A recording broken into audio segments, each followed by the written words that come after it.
Okay, bago ko simulan tong 22, gusto ko lang mag-sorry sa inyo.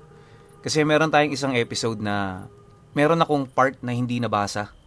Yun yung part na tungkol dun sa bahay nila Orlan. Actually, parang isang page ata yung hindi ko nabasa. Hindi ko alam kung paano rin tumalon sa mata ko yun. Baka kasi may napindot lang ako dito sa keyboard ko. Pero meron ditong isang chunk. Comment kayo kung gusto nyo basahin ko pa ulit. Or magkakaroon na lang lituhan o pare-pares na lang tayo mag-move on. Pero sa ngayon, dito muna tayo sa 22. Simulan na natin to. Matapos namang mailahad ng gabunan ang lahat ng nalalaman nito, pilit naman yung nagmakaawa sa kanila na kung maaari palayain na sila nito. Nangako din yung puputuli na ang kanilang ugnayan sa siyam na anghel ng kadiliman kung yon ang kanyang nais mangyari. Mariinding inilahad ng lalaki na magpapakalayo-layo na sila sa lugar na kailan may hindi na nila matatanaw. Nang marinig naman ni Orlan ang sinabi nito, mariin naman niya yung pinag-isipan. Para sa kanya, isa yung napakabigat na desisyon, lalo pat likas na sa kanila ni Baldo ang lumipol sa mga ito. Sa pagpapatuloy naman ng kanilang pag-uusap, nagdesisyon siyang paglaruan ang mga nilalang na yon. Bagaman sumang-ayon siya sa nais nitong mangyari, ni minsan hindi siya nagbitaw ng pangako sa mga gabunan. Nang makuha na niya ang kanyang nais, agad naman siyang nagpasapi sa gabay niyang anghel na siya namang naging sanhi upang lumabas sa talim ng punyal ang laso ng reyna. Pagwasiwas naman niya nito sa paligid, lahat ng nilalang na malapit sa kanya bigla na lamang nakaramdam ng matinding pamamanhid. Nang akmang babagsak na ang gabunan sa kanyang harapan, dahan-dahan naman niya yung nilapitan habang nagwika rito ng, "Pasensya ka na, pero hindi ako marunong tumupad sa pinag-usapan. Lalo na kung hindi ako nangako. Salamat sa'yo. Nalaman ko ang lahat ng ginagawa ninyo." Nang marinig naman ng gabunan ang sinabi nito, bigla naman yung umangil sabay sigaw sa kanya ng, Demonyo ka! Sinungaling!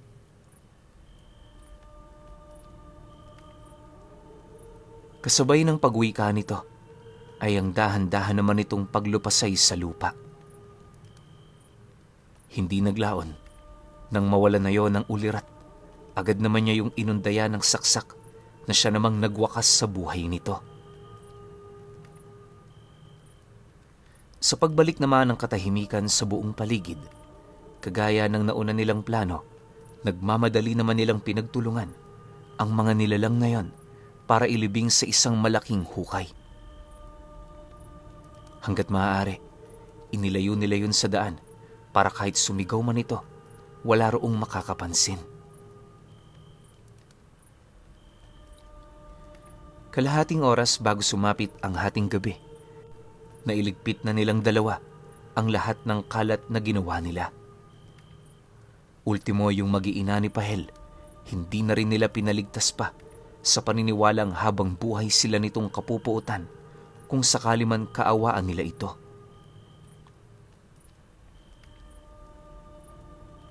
Matapos naman ang kanilang gawain, nagmamadali naman silang umalis ng tubaan para puntahan ang pamamahay ni Manoy Ardi. Kahit may kalayuan ng bahay nito, pinilit talaga nila yung puntahan upang ilahad ang magandang balita. Sa pagdating naman nila sa mismong tahanan nito, bumungad naman sa kanila itong si Manoy Ardi na nasa tabi ng sapa, namimingwit ng isda. 10 oras na noon pero matyaga pa rin yung naghihintay sa mga isdang kanyang mahuhuli.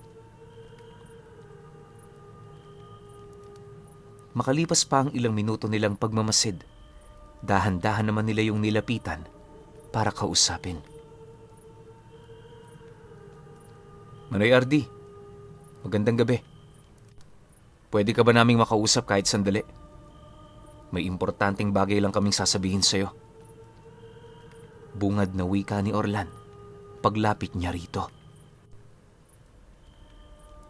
Nang marinig naman ito ang kanyang sinabi, agad naman sila nitong sinenyasan na maupo sa kanyang tabi.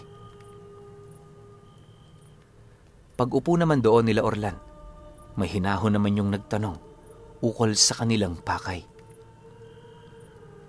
Pagkarinig naman niya sa sinabi nito, walang pag-aatubiling inilahad naman niya ang tungkol sa mga nangyari. Bale, kampante naman siyang hindi nito malalaman ang tungkol sa nangyari sa kapatid nito, gawa ng bago sila magpasyang paslangin ito, unti-unti na nilang binura sa mga alaala ni Manoy Ardi ang pag-iral ng kapatid niya. Para yun ay may isa katuparan, ipinalabas nila na merong umangkin sa tubaan na matagal na nitong pagmamay-ari. Yun na lamang kasi ang naisip nilang paraan nang sa gayoy hindi kaduda-duda ang mga palusot nila. Manoy Ardi, pwede na ho kayong bumalik sa tubaan. Natubos na ho namin ito sa pinagkakautangan nyo. Kayo na hong bahala doon. At kami naman ho, gusto lang naming magtrabaho sa inyo. Sige ho, alis na ho kami. Magkita-kita na lang tayo doon bukas. Bungad na wika ni Orlan kay Manoy Ardi. Nang marinig naman ito ang kanyang sinabi, bigla naman yung napahawak sa kanyang bisig habang sumasagot sa kanya ng,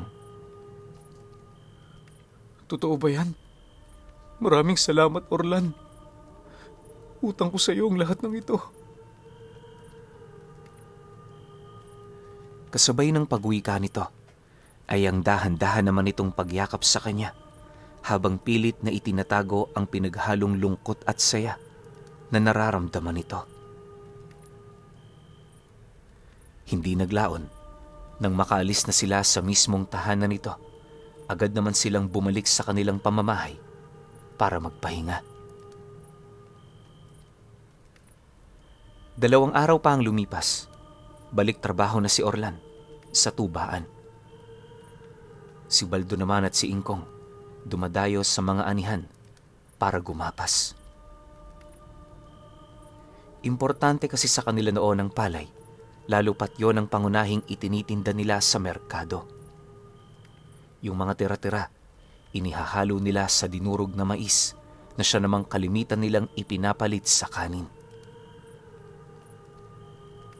Ayon kasi kay Ingkong, di hamak na mas masustansya ang mais kumpara sa palay.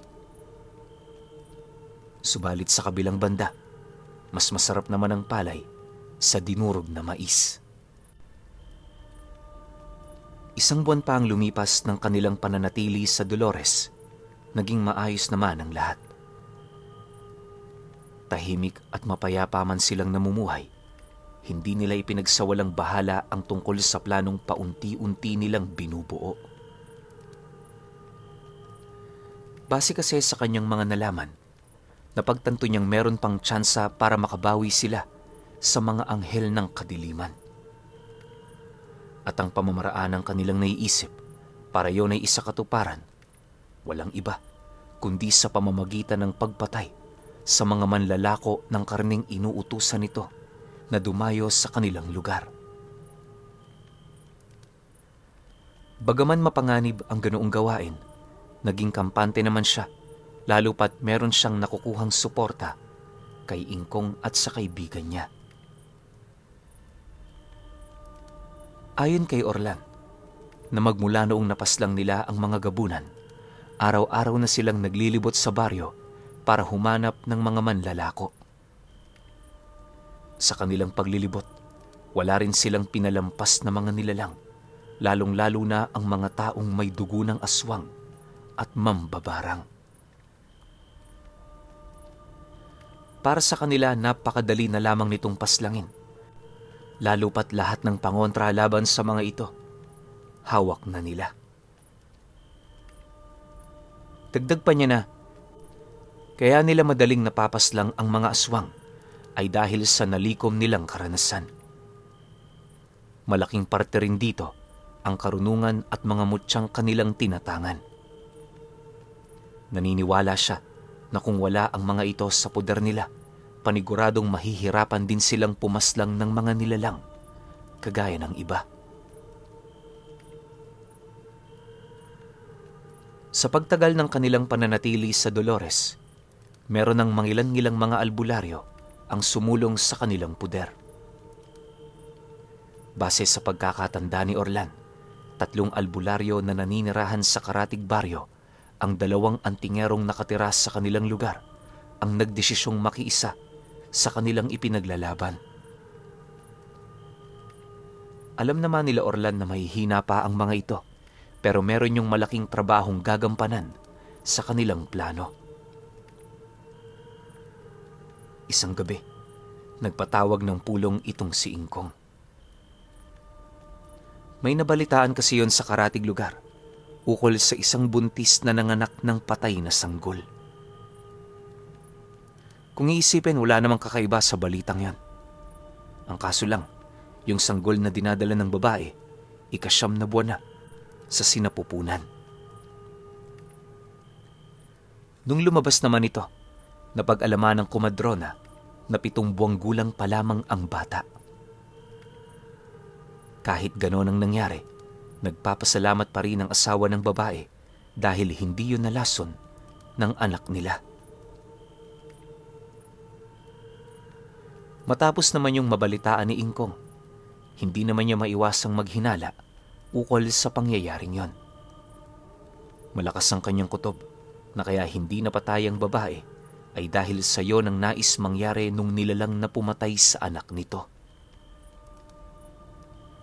Maaaring kailangan lang ng nilalang na yon ang kanyang sanggol, kung kaya't nagdesisyon ito na wag nang idamay ang babaeng walang kamuwang-muwang sa mga pinaggagagawa nito.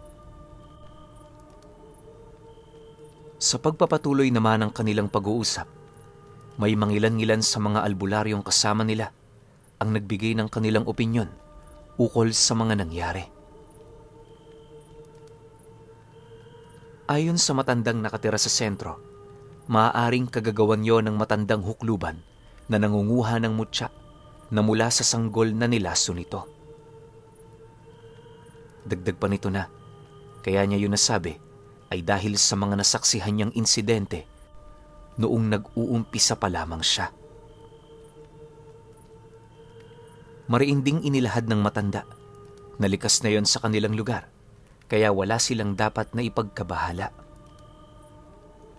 Subalit, nang marinig naman ni Ingkong ang sinabi nito, mariin naman niya yung tinutulan. Para sa kanya, napakalabo ng inilahad nito, lalo pa tuwing Biyernes Santo lamang nagkakaroon ng buhay ang mga ganoong uri ng mutya.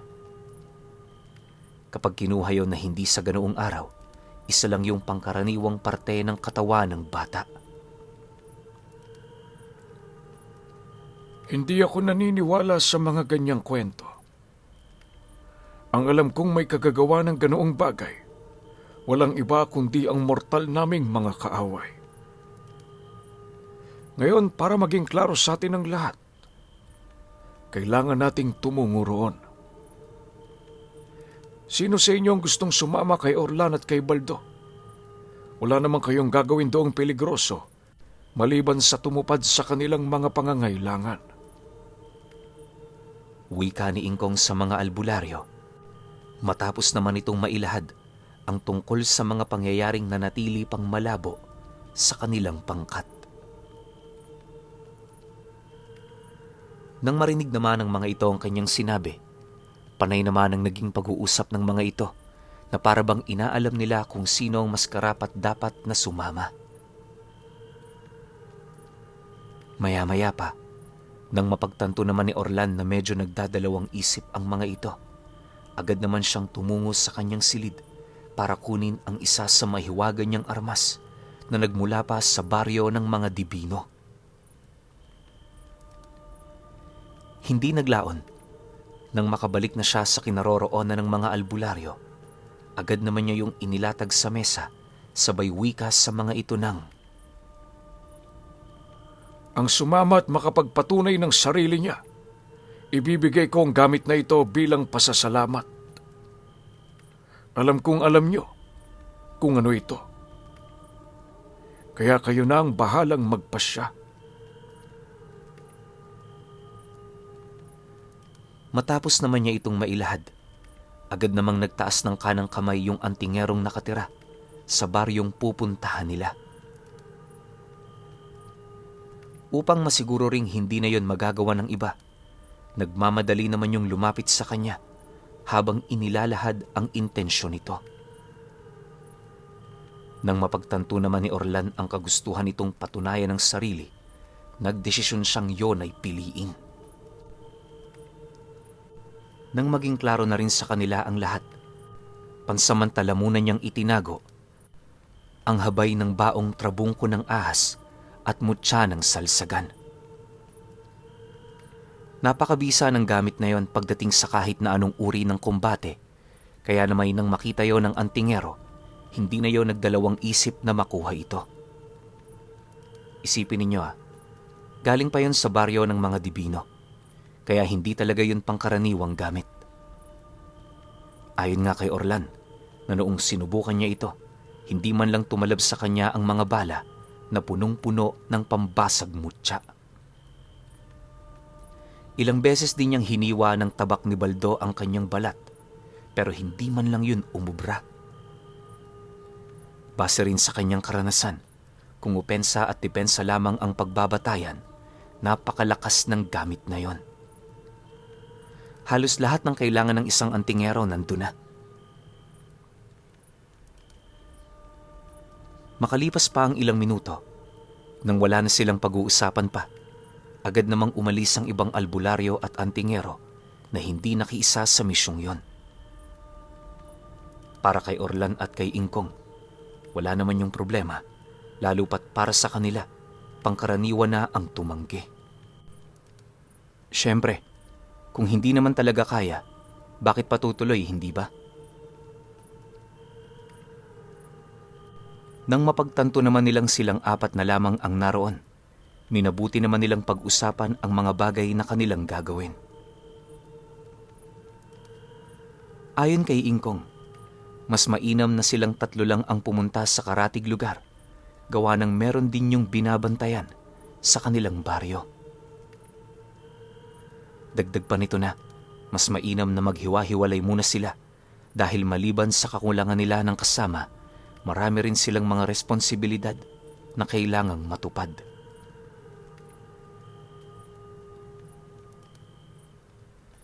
Sa pagpapatuloy naman ng kanilang pag-uusap, wala namang nagawa si Orlan, kundi ang sumang-ayon.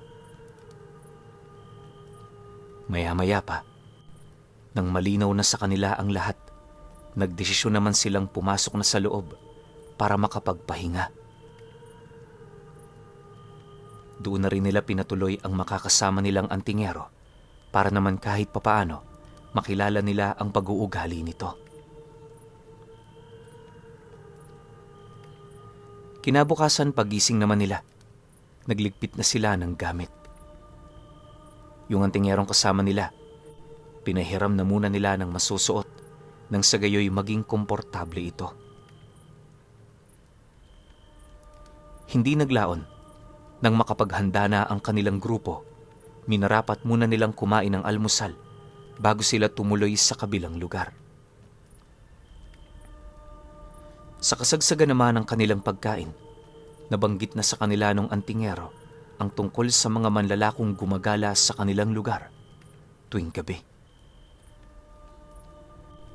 Maraming beses niya na yung nasilayan pero hindi siya naglakas loob na pakialaman ng mga ito sa kadahilanang sa likod ng mga nilalang na yon, merong mga nakabuntot ditong nilalang na nakasakay sa kabayong parang matagal nang pumanaw. Bukod kasi sa naaagnas na ang buong katawan ng mga ito, kitang-kita din niya ang mga buto nitong nakauslina. Hindi lang yon. Habang naglalakad din ang mga ito, sinusundan niyo ng hindi mabilang na uod na nagpupumilit bumalik sa katawan nito. Dagdag pa ng antingero na magmula noong nasilaya niya ang mga ito, tila bang naging bangungot na yon para sa kanya.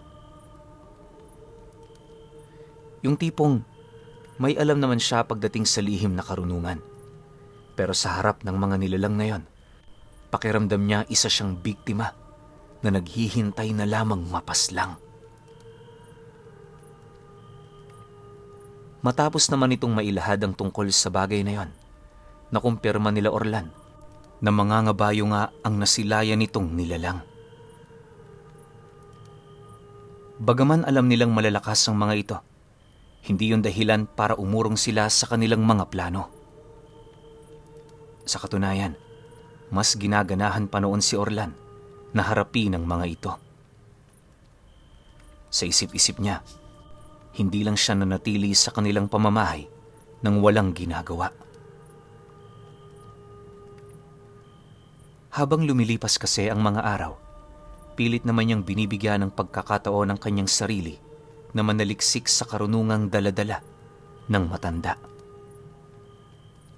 Noong una inakala niyang imposible ito, pero sa tulong ni Ingkong, nagawa niyang maunawaan ang lahat ng libretang minsan nitong kinabisa para matuto sa mga karunungang kasalukuyan nitong dinadala.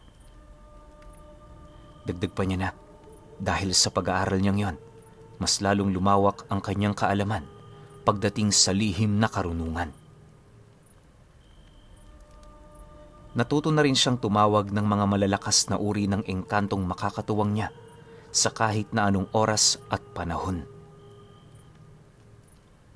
Dahil dito, lumakas ang loob ni Orlan na madali nilang maisasagawa ang kanilang mga plano. Makalipas pa ang ilang oras nilang paglalakbay, minabuti naman nilang magpahinga, gawa ng magmula noong umalis sila, hindi na sila tumigil sa kanilang paglalakad. Iniwasan din nila noong gumamit ng punso, lalo pat hindi naman doon makakadaan ang kasama nila.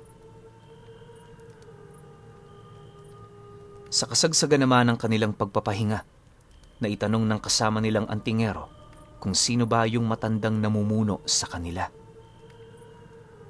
Magmula kasi nang umanib siya sa grupo, hindi niya pa yon nakitang nakipaglaban o gumawa ng mga bagay na hindi pangkaraniwan. Pagtatapat pa ng lalaki na, kung titingnan, pawang ordinaryong tao lamang itong si Ingkong. Dagdag pa nito na, di hamak na mas malakas pa doon si Orlan, kung pisikal na anyo lang ang pagbabasehan. Nang marinig naman niya ang sinabi nito, tumawa lang naman siya habang sumasagot dito ng, yung taong sinasabi mong mahina, yon ang namumuno sa baryo ng mga dibino. Ako isa akong dibino. Sabihin na nating malakas ako, pero yung agwat namin ni Ingkong, katumbas ng layo ng lupa sa alapaap.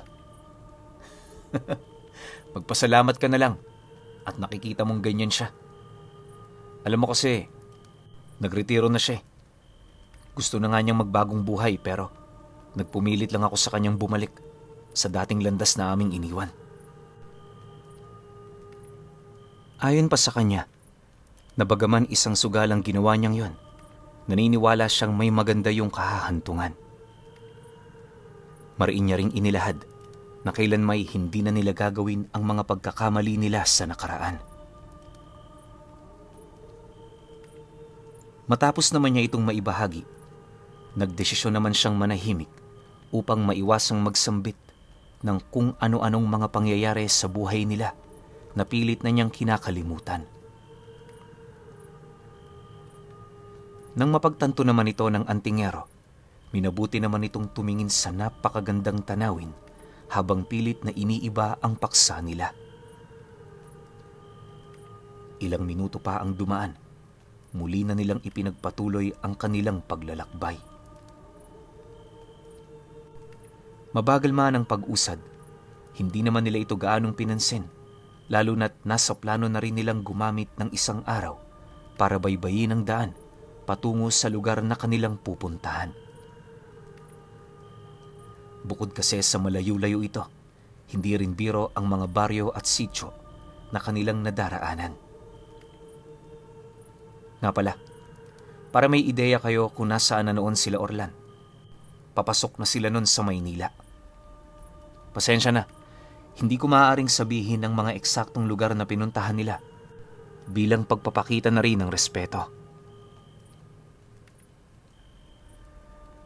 Sa pagsapit ng gabi noong mismong araw, kagaya ng inaasahan, narating na nga nila ang lugar ng kanilang kaibigan. Mula roon sumunod na lamang sila rito, gawa ng di hamak na mas may alam ito sa lugar na yon.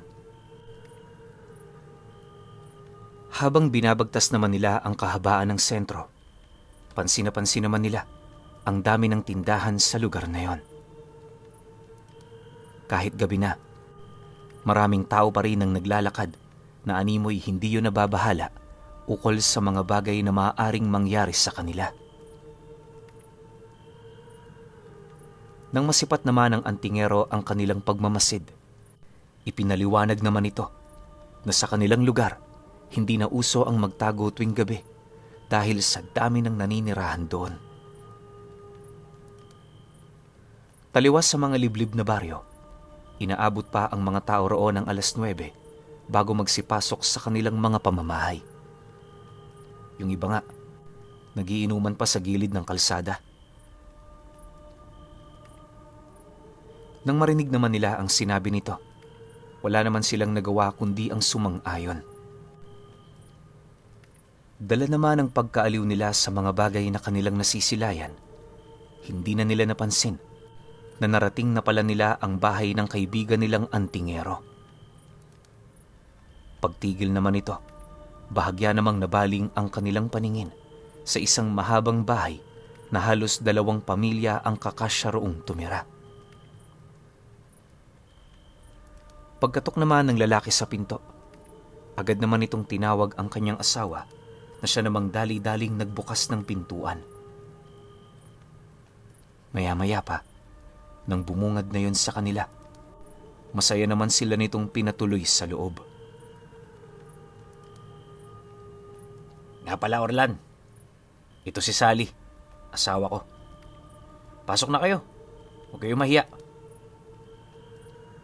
Wika nung kasama nila bago sila pumasok sa bahay nito.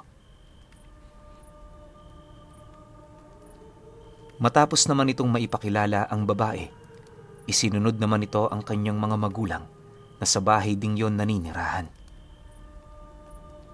Pagdating naman nila sa isang kwarto, malapit sa kusina ng bahay, nabanggit naman ito sa kanila ang tungkol sa kakaibang disenyo ng kanilang tahanan. Pagpasensyahan nyo na pala tong bahay namin, ha. Di man ganun kaganda, pero marami na itong natulungan. Alam nyo, kaya ganito ang disenyo nito dahil nagpapatuloy kami ng mga kapuspalad na naliligaw dito. Kahit mahirap, ayos lang. Ang importante, nakakatulong. Paglalahad nito sa kanila. Nang marinig naman yon ni Orlan, hindi naman niya maiwasang mapamangha sa taong yon. Ang buong akala niya kasi, isang tipikal na antingero lamang ito na ang nais mangyari, mapalakas ang kanyang sarili. Makalipas pa ang ilang minuto, nang mapansin naman itong wala na siyang balak na sumagot, agad naman sila nitong iniwan para makapaghanda na ng kakainin nila. Habang naghihintay naman noon sila Baldo, panay naman ang ginagawa nilang pagmamasid sa buong paligid. May mga pagkakataon ding nagpapalipad hangin na sila ng usal upang madali nilang matunugan ang mga nilalang na naninirahan dito. Sa paglalim pa ng gabi, matapos naman nilang kumain ng hapunan, nagdesisyon naman itong si Orlan na puntahan ang babaeng nanganak ng patay na sanggol. Bagaman inaasahan na nilang natutulog na ang mga ito, nagpumilit pa rin siyang puntahan yon. Hindi naman sila nababahala na baka mag-eskandalo ito, gawa ng meron silang alam na mga usal na magpapakalma sa damdamin ng mga ordinaryong tao. Dahil dito, wala namang nagawa ang antingero kundi ang sumama sa kanya. Upang wala ring makapansin sa paglabas nila, minabuti nilang dumaan na sa likod ng bahay. Ikinandado lang nila sa labas ang pinto nang sa gayoy masigurong walang makakapasok dito. Habang binabagtas naman nila ang daan, inilahad naman ang kasama nila na hindi nalalayo sa lugar na yon ang bahay nung babae. Dagdag pa nito na kinakailangan na nilang magmadali, lalo pat dumaraan sa kanilang lugar ang mga mangangabayo pagtungtong ng 10:30 ng gabi. Sa lahat ng nilalang, yon ang iniiwasan ng kasama nila, kung kaya't halos hindi nito mawari ang kanilang gagawin sa oras na makasalubong nila ang mga nilalang na yon. Pagtatapat pa nito na, hindi nila ito pwedeng ipagsawalang bahala dahil itinuturing niyang isang malaking banta para sa kanilang mga buhay ang mga nilalang na yon. Nang marinig naman ni Orlan ang sinabi nito, seryoso naman niyang kinausap ang lalaki ukol dito. Huwag kang mag-alala. Hanggat kasama mo kami, hindi mo na kailangan pang matakot. Hindi ba gusto mo makuha ang inialok kong karga sa'yo? Kung talagang yun ay nais mo, magpakita ka naman ng tapang. Hindi sa lahat ng oras makakabuti ang pagiging duwag. Mamaya kapag nakasalubong natin sila ng landas, ipapakita ko sa'yo na tama ang pangkat na kinabibilangan mo. Seryosong sagot ni Orlan sa lalaki. Pagkalahad naman niya nito, wala naman yung nagawa kundi ang tumahimik. Maya-maya pa, nang marating na nila ang bahay ng babae, agad naman siyang nagsambit ng 3 buhay na salita bago sila kumatok sa pinto. Noong una, medyo nag-aalangan pa noon ang kasama nila. Pero pagbukas naman ng bahay nito, unang tumambad sa kanila ang masayang muka nung tatay ng babae. Isipin ninyo kakalibing pa lamang ng apo nito, pero napakasaya na nito. Di lang yun, mainit din ang pagtanggap sa kanila ng mga kasama nito sa bahay na para bang miyembro sila ng pamilya. Pagpasok naman nila sa loob, agad naman niyang itinanong kung nasaan ang babaeng nagluwal ng patay na sanggol. Ani ni Orlan, meron lang silang itatanong dito na mga bagay na maaaring makapagresolba sa naging karamdaman nito. Dagdag pa niya na wala silang dapat na ipag-alala, gawa ng iilang mga katanungan lamang ang itatanong nila. Pagkarinig naman ng ama ng babae sa kanyang sinabi, agad naman itong ginising ang anak nitong mahimbing nang natutulog. Hindi naglaon. Pagbalik naman ito, nasipat naman nila ang babae na tulalang nakatingin sa kanila. Pag-upo naman ito sa kanilang harapan, agad naman yung tinanong ni Orlan, ukol sa mga panaginip nito bago iluwal ang kanyang sanggol, ang mga ginagawa nito noong nagdadalang tao pa lang, at higit sa lahat, yung mga taong nakakasalubong nito tuwing naglalakad yun sa baryo. Naniniwala kasi siya, isa sa mga itinanong niya ang maaaring naging daan upang mamatay ang sanggol na nasa kanyang sinapupunan. Matapos naman yung mailahad ni Orlan, matyaga naman siyang naghintay ng ilang minuto hanggang sa magkaroon na ito ng lakas ng loob para magsalita. Alam niyang hindi madali ang pinagdadaanan nito, pero kinakailangan niya itong mailahad kung nais talaga nitong mabigyan ng linaw ang pagkawala ng kanyang anak. Maya-maya pa, pagtitigan naman nilang dalawa, mangyak-ngiyak namang sinagot ng babae ang mga katanungan niya. Ayon dito, tuwing hapon may 2 matandang palaging dumaraan sa kanila na kumakausap sa kanya. Maganda naman ang pakikitungo ng mga ito, kung kaya't inakala naman niyang wala roong problema. May mga pagkakataon ding nakakausap yon ng kanyang pamilya na siyang naging dahilan kung bakit sila nagpakakampante. Pagtatapat pa nito na, wala naman siyang napansing kakaiba sa mga matatandang yon. Ang hindi niya lang makalimutan sa mga ito ay yung matandang kuba na palaging tumatapik sa kanya kapag yon ay nagsasalita.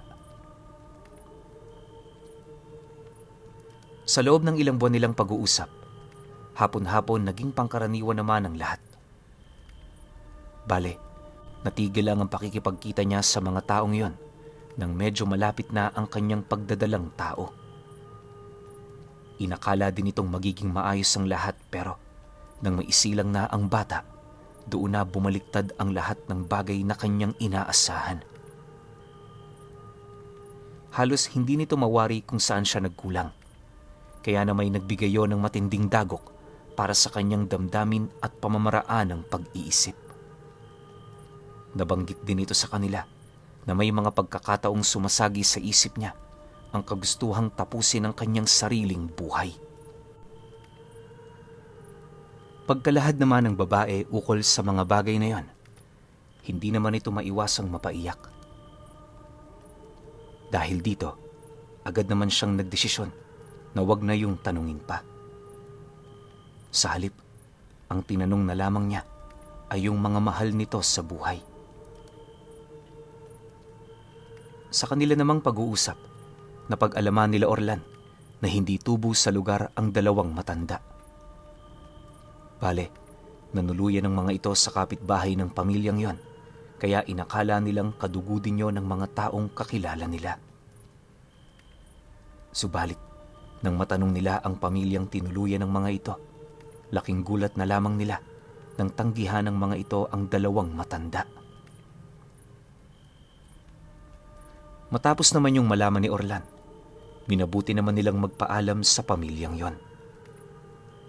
Iniwasan na nila doong magtagal nang sa gayoy hindi na yon magkaroon ng ideya ukol sa mga nangyayari. Sa pagbagtas naman nila ng daan, panay naman ang kanilang pag-uusap ukol sa dalawang matanda. Ayon sa kanya, posibleng alipores ang mga ito ng mga anghel ng kadiliman. Maaari ding ito ang mga manlalakong nagdadala ng karne ng mga taong tubong naninirahan sa lugar ng Dolores. Dagdag pa niya na sapat na ang dahilang yon upang magawa ng mga ito ang lahat ng kanilang gusto. Nang marinig naman yon ng kanyang mga kasama, wala naman itong nagawa kundi ang manahimik. Kahit papaano, aminado naman kasi silang may punto ang mga katagang inilahad nito. Makalipas pa ang ilang minutong paglalakad, nabanggit naman sa kanya ni Baldo ang tungkol sa hindi niya paggamit sa ahas na sumasakatuparan sa katawang lupa ng reyna ng Markupo. Medyo nagtataka na rin kasi noon si Baldo, gawa ng sa halos hindi mabilang na laban ng kanilang kinasangkutan.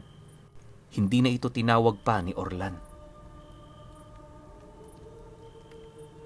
Matapos naman itong mailahad ang tungkol sa bagay na yan, bahagya naman siyang natigilan sa paglalakad na para bang may kung anong mahalagang bagay ang bigla na lamang pumasok sa kanyang wisyo.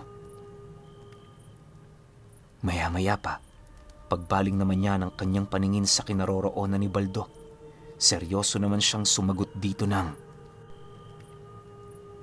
"Ay, buti naman napansin mo. Habang tumatagal kasi, mas nahihirapan akong kontrolin ang reyna ng Markupo. Iba ang pagtawag ng espiritu kumpara sa engkantong may pisikal na anyo. Alam mo ba, magmula noong may kinain yung nilalang, pakiramdam ko, naapektuhan na rin ang aking kaluluwa. Napansin ko ring mas bumigat ang aking punyal kaysa magmula nung hindi ko na siya tinawag. Nagagamit ko pa rin naman ang kanyang abilidad. Yun nga lang, hindi ito sapat, lalo na kung marami tayong kalaban."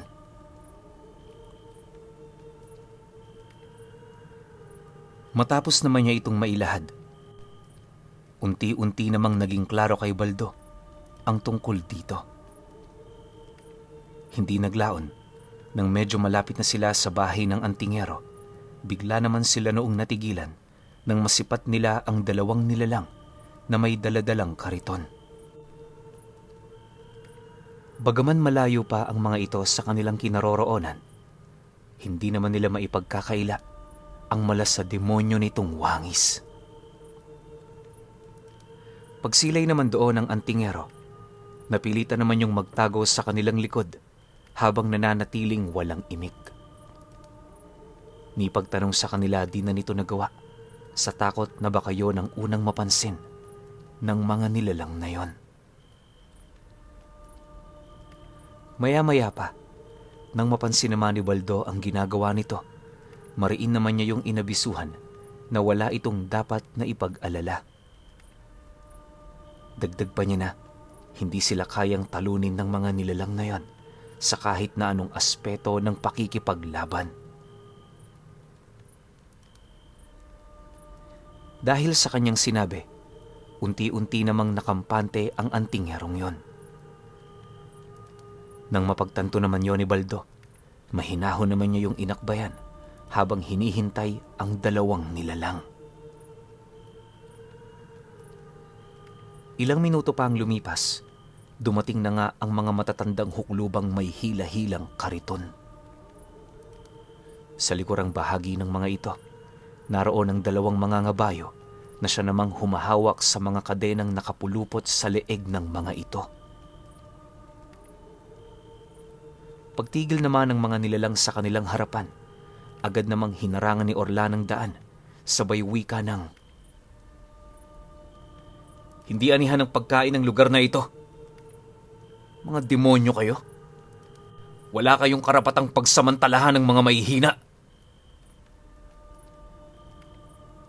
Pagkalahad naman niya ng mga bagay na yan, walang pagdadalawang isip naman niyang binunot ang kanyang punyal, hudyat ng hangarin niyang makipagpatayan sa mga ito.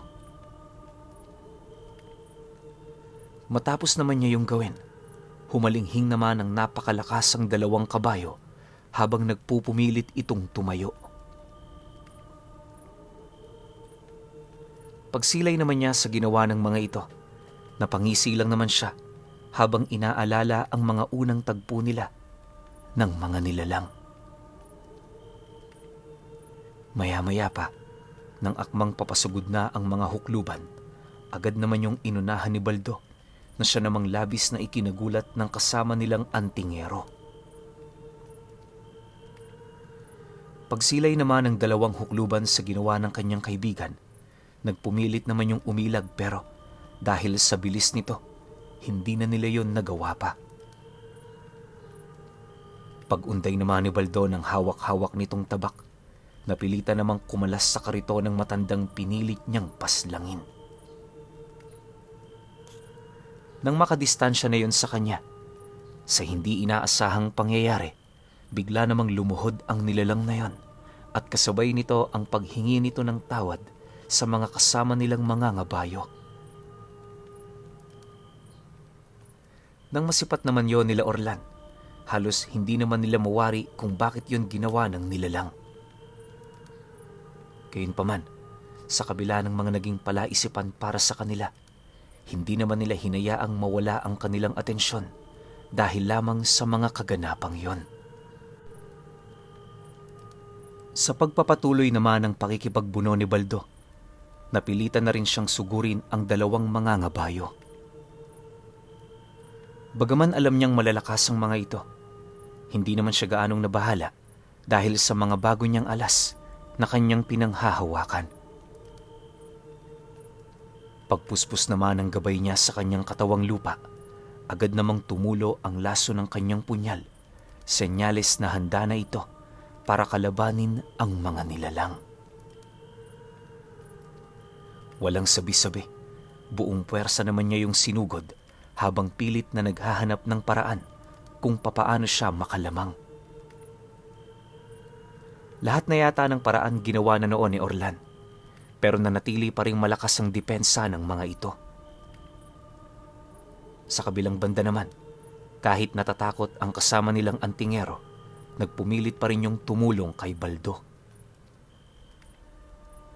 Dahil sa ginawa nito, hindi naman niya maiwasang mapamangha at makaramdam ng tuwa. Makalipas pa ang ilang minuto nilang pakikipaglaban, unti-unti naman niyang napapansin ang tila bang pagkakaroon ng kamalayan nung mga taong malapit sa daang kinaroroonan nila. Dahil sa pangyayaring yon, napilitan na siyang gamitin ang garapong ibinigay sa kanya ni Ingkong na may kakayahang dalhin sila sa ibang dimensyon. Bago naman niya pakawala ng nilalaman nito, pinili naman niyang tingnan ang kasama nilang antingero habang sinisigawan niyo ng, "Ano man ang makita mo, huwag kang matakot. Magtiwala ka. Kasama mo kami." Matapos naman niya itong mailahad sa lalaki, walang pagdadalawang isip naman niyang binasag ang garapon na siyang naging sanhi upang mabilis namang mag-iba ang lugar na nasisilayan nila. Kahit alam nilang nasa baryo lang sila, pakiramdam nila may kung anong puwersa ang nagpupumilit humila sa katawan nila. Maya-maya pa, tuluyan na ngang nagbago ang buong paligid. Sa isang iglap, tumambad sa kanila ang 2 buwan sa langit at ang isang napakalawak na kapatagan kung saan hindi gaanong kalayuan sa lugar na kinaroroonan nila. May 3 bulkan na walang patid sa pagputok. Nang masipat naman yon ang kasama nilang antingero, hindi naman ito maiwasang mataranta. Ngunit nang marinig naman ito ang boses niya, nagpumilit yung kumalma. Pagsilay naman ni Orlan na nasa maayos na yung kalagayan, agad naman niya itong inutusan na ipagpatuloy ang pagtulong nito kay Baldo.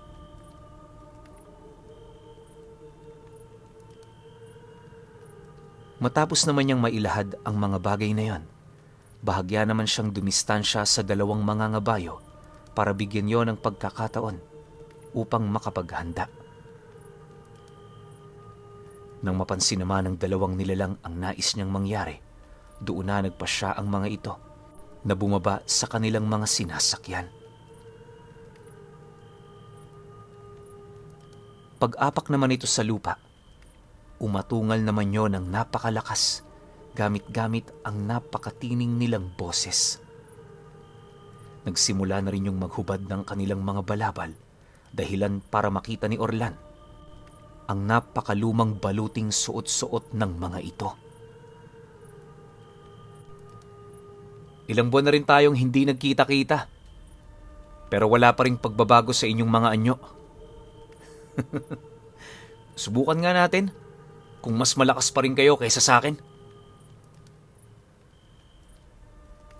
Pagkalahad naman niya ng mga katagang ito, buong puwersa namang sumugod sa kanya ang 2 nilalang, dahilan para salubungin niya rin ang mga ito. Segundo lang noon ang naging pagitan nang lumapat ang talim ng kanilang mga sandata sa bawat isa. Habang pinipigilan naman ang kanyang pag-atake ng isa sa mga ngabayo, matyaga namang naghintay ng pagkakataon ng kasama nito para lusubin siya. Maya-maya pa, nang mapansin naman ng nilalang na hindi niya na yun napagtutuunan ng pansin, bigla naman siya nitong sinugod sa kanyang likod na siyang naging sanhi upang mapasigaw si Baldo mula sa kinaroroonan nito. Akala ng kaibigan niya mamamatay na siya, pero bago pa man lumapat ang tabak ng nilalang na yon, laking gulat na lamang nito nang masipat nito ang isang mandirigmang engkanto na gawa sa lupa ang katawan. Pilit yung pinagtagpi-tagpi ng purong anino, at kung hindi noon nagkakamali si Baldo, kahalintulad yon ng kakayahan ng kapatid ni Manoy Ardi. Ang ipinagtataka lang nito, kailan pa natangan ni Orlan ang ganoong abilidad? Matapos naman niyang masaksihan ang ganoong pangyayari, imbis na mamangha pa siya ng husto rito, minabuti naman niyang ibaling ang kanyang paningin sa dalawang hukluban. Sa pagpapatuloy naman ng kanilang pagbubuno, pansamantala namang nawala sa kanyang isipan itong si Orlan. Pagbaling naman niya ng kanyang paningin dito, laking gulat na lamang niya nang masipat niya ang mga tinawag nitong nilalang na halos 10 beses ng mas marami kung ikukumpara sa bilang ng kalaban nila. Hindi naglaon, may tumulong na rin sa kanya noon na nagbigay naman sa kanya ng daan para mapaslang nila ng kasama niyang antingero ang dalawang hukluban. Nang mapagtanto naman nilang patay na ang mga ito, agad naman nilang ibinaling ang kanilang paningin sa kinaroroonan ni Orlan, kung saan tumambad naman yun sa kanila na nakaupo sa isang trono. May suot-suot din yung korona na gawa sa lupa at sa estado nito para yung hari na pinagsisilbihan ng mga nilalang na kanyang nilikha. Sa kanyang tabi naman, naroon ang 4 na mandirigmang engkanto na nagtatangan ng iilan sa mga mahihiwagang sandata niya. Hanggat hindi naman niya yun inuutusan, di ito umalis sa kanyang tabi. Indikasyon na ang mga nilalang na yon ang nagsisilbi niyang pangunahing tauhan. Makalipas pa ang ilang minutong pakikipagbuno ng mga mangangabayo, unti-unti na rin yung nagapi hanggang sa tuluyan na yung mapugutan ng mga nilalang na tinawag niya. Pagsilay naman niyang patay na ang mga ito, agad naman niyang inutusang lumisan ang mga nilalang na kanyang nilikha. Maya-maya pa, bumalik ang katahimikan sa paligid. Unti-unti na ring nawala ang lahat ng bakas ng mga nilalang na kanyang tinawag na para bang pilit yon ikinukubli ng lupang nakasaksi sa mga pangyayari. Pagsilay naman niya sa dalawang nagpapahinga habang nakatitig sa kanya, dahan-dahan naman niya itong nilapitan habang patuloy na nakikiramdam. Sa pagharap naman nilang dalawa, halos hindi naman makapagsalita sa kanya si Baldo, kahit bakas sa mga mata nito ang hindi mabilang na mga tanong. Dahil dito, minabuti naman niyang kausapin ito ukol sa mga bagay na kanilang nasaksihan. Sabi ko na nga ba masosorpresa ka eh. Siguro napapaisip ka ngayon kung bakit ko tinangan ng ganoong abilidad. Ipinamana yun sa akin ni Ingkong, isang ipinagbabawal na aral pero napakabisa sa harap ng ating mga kalaban. Ngayon ko lang napagtanto, napakalaki pala ng tulong nito. Isipin mo, hindi mo na kailangan pang gumalaw. Ang tanging gagawin ko lang, utusan sila. Bungad na wika niya sa dalawa. Pagkalahad naman niya sa mga katagang yon, agad naman niyang binawi ang mga engkantasyong nagpapanatili sa kanila sa lugar na yon. Ilang segundo pa ang lumipas, lahat ng kanilang nakikita unti-unti nang bumabalik sa normal. Nag-umpisa na rin silang makasilay ng mga bahay-bahay hanggang sa makabalik na sila sa baryong pinagtitirhan ng kanilang kaibigan. Hindi naglaon nang kumalma na ang mga damdamin nila. Tahimik naman silang naglakad patungo sa bahay nito. Pagpasok naman nila sa kanilang mga silid, sakto naman ang pagsilay ni Baldo sa ginawa niyang pagdura ng purong dugo.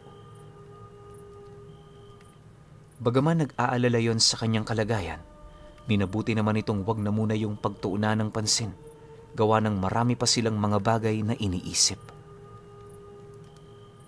Paghiga naman nila sa kanilang silid, mahinahon naman niya yung itinanong sa kanyang kaibigan. Noong una medyo nagdadalawang isip siyang sabihin ito, pero pagkarinig naman niya sa boses ni Orlan, kahit papaano unti-unti namang napanatag ang kanyang kaisipan. Wala yun, Baldo. Rebuelta lang yun sa mga ginawa ko kanina. Pero wag mo nang isipin. Isa lang yung maliit na kabayaran sa ganoong kalakas na kapangyarihan. Sagot naman sa kanya ni Orlan.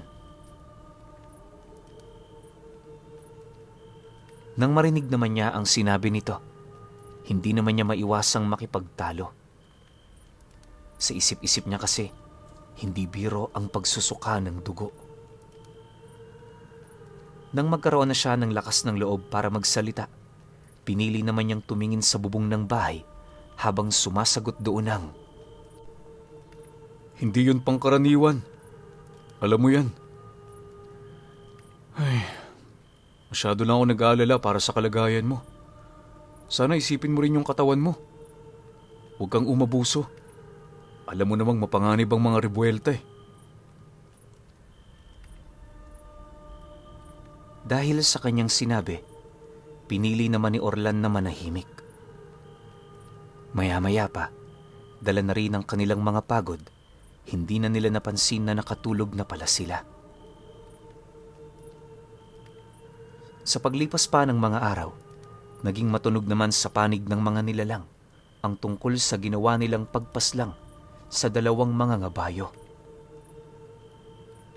Akala nila iiwas na ang mga ito sa lugar na yon, pero mas lalo lang yung dumagsa. Nang mapagtanto naman yon ng kanilang grupo, hindi naman nila ito inurungan. Kagaya ng nangyari sa baryo ng mga Dibino, umaraw-man o gumabi, walang patid nilang kinakaharap ang mga ito. Kahit hindi na mabilang ang grupo na dumadayo sa kanilang lugar, pilit naman nila yung pinipigilan alang-alang sa mga inosenteng tao na maaaring madamay. Ayon kay Baldo, kaya lang naman sila nagtagumpay laban sa mga nilalang na yan ay dahil sa bagong kakayahan ni Orlan.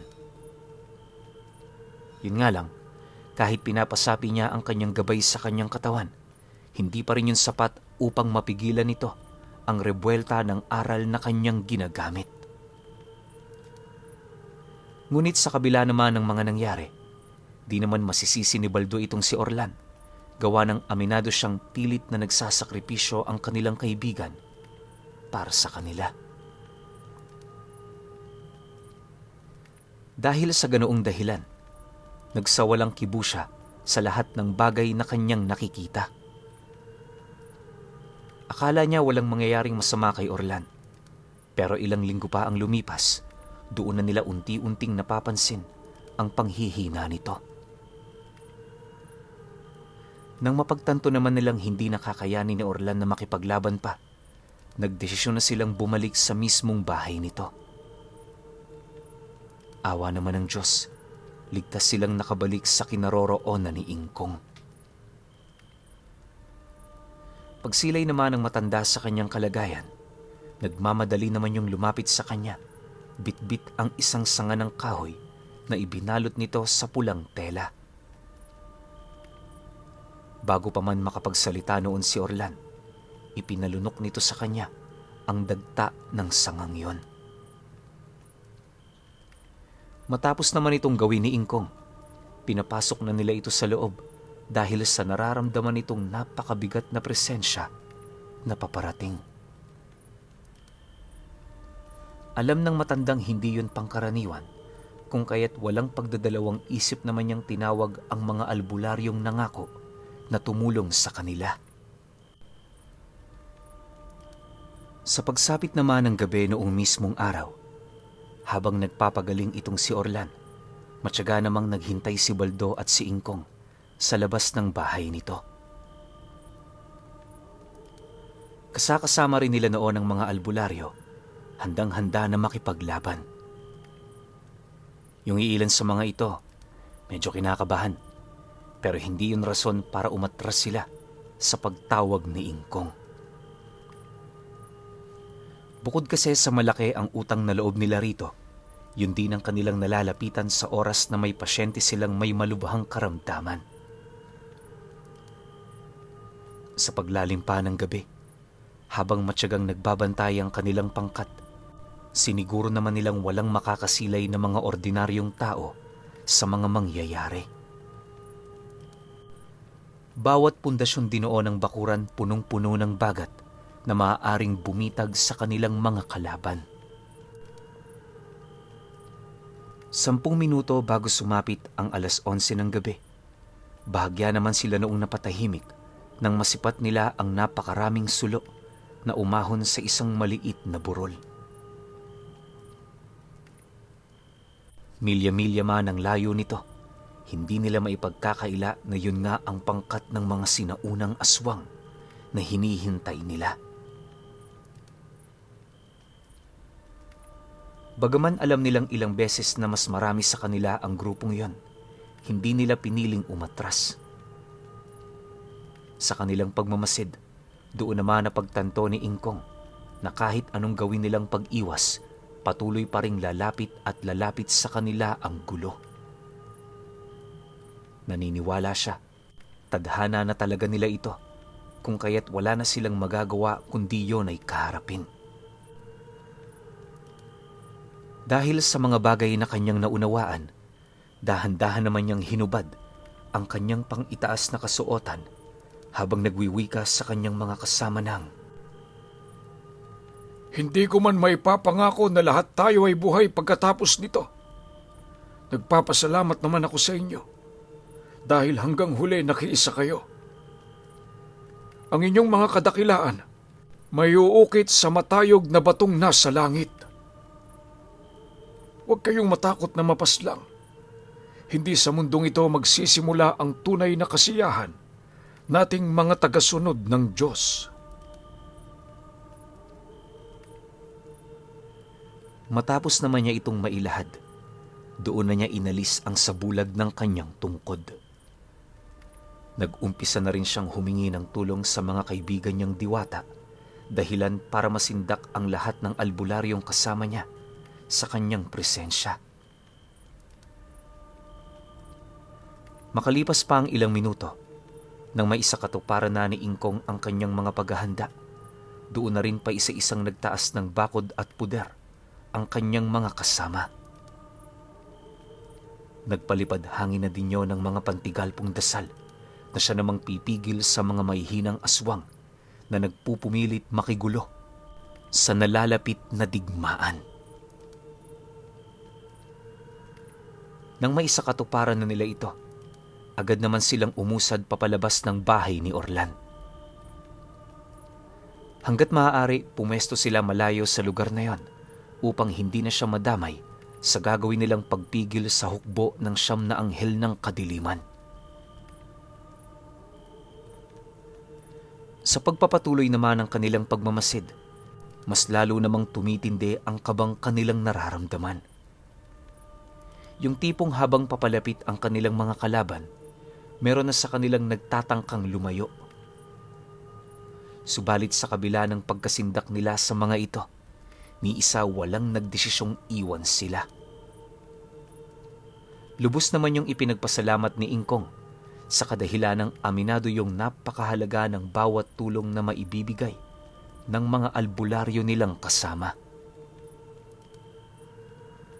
Pagkaraan pa ng ilang minuto nilang paghihintay, sa hindi inaasahang pagkakataon, may nasipat silang isang nakatalukbong na nilalang na nakalutang sa ibabaw ng hukbong papalapit sa kanila. Habang tumatama naman ang liwanag ng buwan sa katawan nito, kitang-kita nila ang napakahaba nitong talukbong sa katawan na halos sumayad na sa ulo ng mga nilalang. Sa puntong yon, doon napagtanto ni Baldo na maaaring ang nilalang na kanilang nasilayan ay isa sa 9 na anghel ng kadiliman.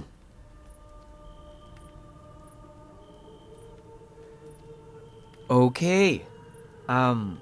Opinion ko rito sa episode 22. Kagaya nga nung sinabi ko dun sa unang part ng kwento natin, kung gusto nyo, babanggitin pa natin yung tungkol dun sa bahay nila Orlan. Pero feeling ko medyo magugulo eh. Well, magulo kasi na hindi ko siya nabasa, kaya humingi ako ng sorry sa inyong lahat. Sorry talaga, mali ko yun. Ako may mali dun. Kaya medyo nagkagulo-gulo yung takbo ng kwento natin. Pero gaya nga na sinabi ko, meron chunk dito ng kwento, siguro mga 600-700 words to. Kung gusto nyo, pwede ko ipaliwanag yun. Medyo kinakabahan ako sa episode na to, no? Kasi ang next natin upload, finale na yon. So, hindi ko alam kung anong mangyayari. Kasi nga, parang pinapahiwatig dito na sumusuka ng dugo si Orlan eh. So, para malaman nating lahat, yung finale, bukas na yon, sakto Friday. Alam ko, karamihan sa inyo, maririnig yon simula pa lang ng paglapag ko. Kaya, pahintay na lang ako sa finale. Yun lang. Salamat.